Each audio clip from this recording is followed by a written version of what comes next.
However, sir, one thing is for certain, common consensus amongst intellectuals is that Sri Lanka must go to the IMF, and in doing so must have a plan for itself with regards to restructuring, not only with regards to restructuring debt, but also with regards to restructuring Sri Lanka itself, with regards to how we are going to govern. And we have a crisis of governance. No one can run away from that reality. So under these circumstances, as a layman when it comes to economic matters, but also more importantly as a Member of Parliament representing the Northeast, I wish to raise a few matters which I think is very pertinent and which I also believe, if properly addressed, I'm certain will contribute towards addressing the restructuring that is necessary to progress on the dire economic situation that we face. Firstly, sir, if you look at the budget allocations that took place at the last year, you would see that for 2022, defense expenditure as a percentage stands at 14%. And if you take within the defense ministry, if you take military related expenditure, it stands at 12.3%. Last year, that is at the previous budget for 2021, as a percentage on military matters, it was 10.56%. Now, sir, that is an astonishing figure for a country like Sri Lanka, that economically, especially when you consider 2021 and 2022, both years where Sri Lanka's economy has taken a downturn to a point that we are literally bankrupt, to have an allocation of, for the Ministry of Defence, 14%, and on the previous year for military related matters over 10%, quite honestly is just simply cannot be justified, especially at a time of peace. Peace in the sense that there is no war, peace in the sense that there is no armed conflict, peace in the sense that every political formation that represents the Tamil people, at least in the past, since we did support an armed conflict, is not talking of an armed conflict, is not asking our people to take up arms,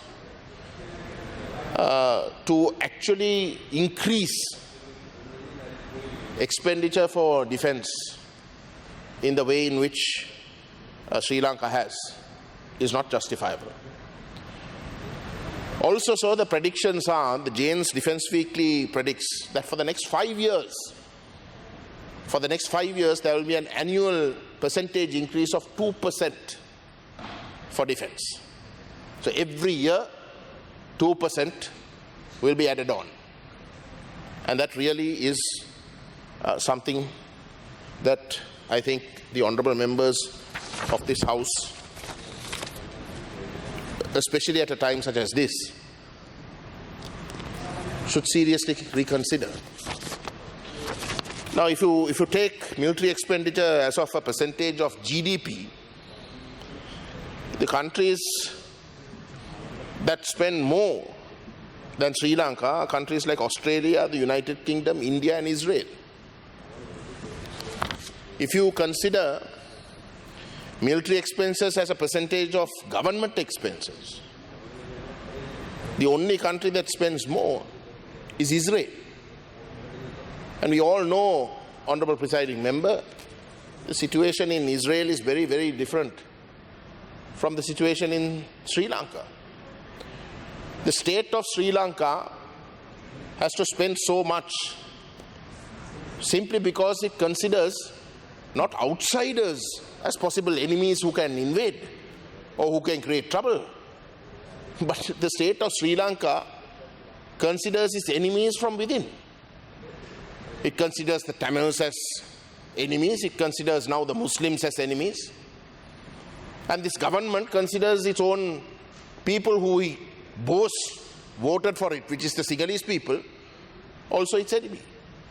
So there is something radically wrong with this picture.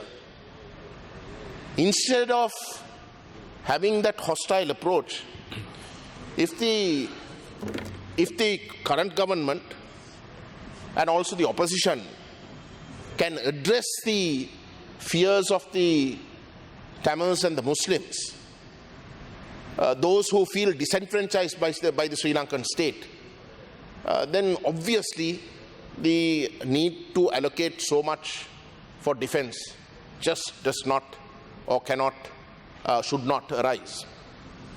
And it is on that basis that I would like to suggest, Honorable Presiding Member, that when this government goes to the IMF, that it seriously looks into this matter, because it is not only in the interest of this government and the people of the whole of Sri Lanka, but certainly it is in the interest of the Tamil people and the people living in the northeast, that the oppressive regime with regards to the military be dismantled. And I say oppressive for two reasons. One is the very physical presence, where you have a presence of 1:14, and in the Vanni region of as awful as 1:5 must be done away with. It is just not healthy, and it is downright oppressive.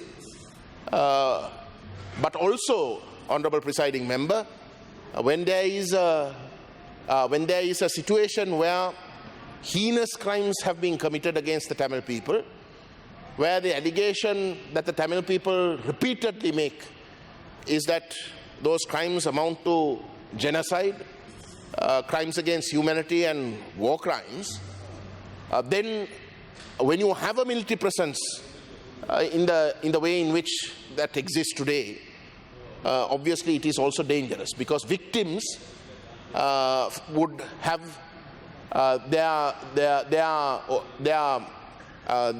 the persons who in fact inflicted crimes against them living amongst them. Honorable Ponnampalam, you have only 2 minutes.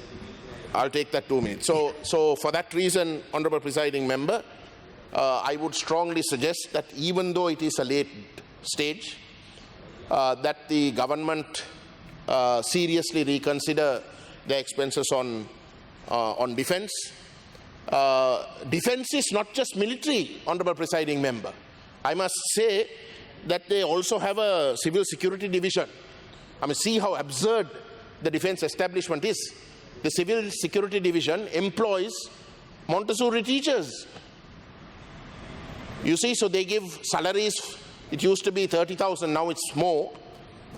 And they actually employ Montessori teachers. So children as young as toddlers, when they start their life, they start them through a militarization process in the Northeast. What does Montessori teaching have got to do with the military? Why does the civil security division have got to do anything with teaching young toddlers? So that is the mindset. That is the mindset that the defense establishment has with regards to the Northeast.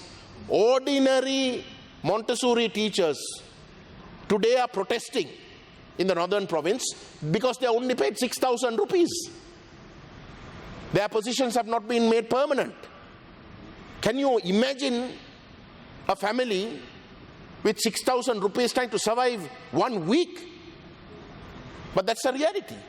But the same person, if he chooses to go and join the civil security division and be that same Montessori teacher, will get over 30,000 rupees. Your time's So up. clearly, Honourable, please find a there is a very wrong agenda. That agenda must come to a stop. We appeal to the government that before they go to the IMF, that they restructure it in such a way that this militarization stops. If that does not happen, we certainly appeal to the IMF to make that a definite condition when in fact negotiating with the Sri Lankan state. Thank you, sir. Thank you. ගරු තිස්ස විතාරණ මන්ත්‍රීතුමා ඔබතුමාට විනාඩි 7ක කාලයක් තිබෙනවා. බොහොම ස්තුතියි.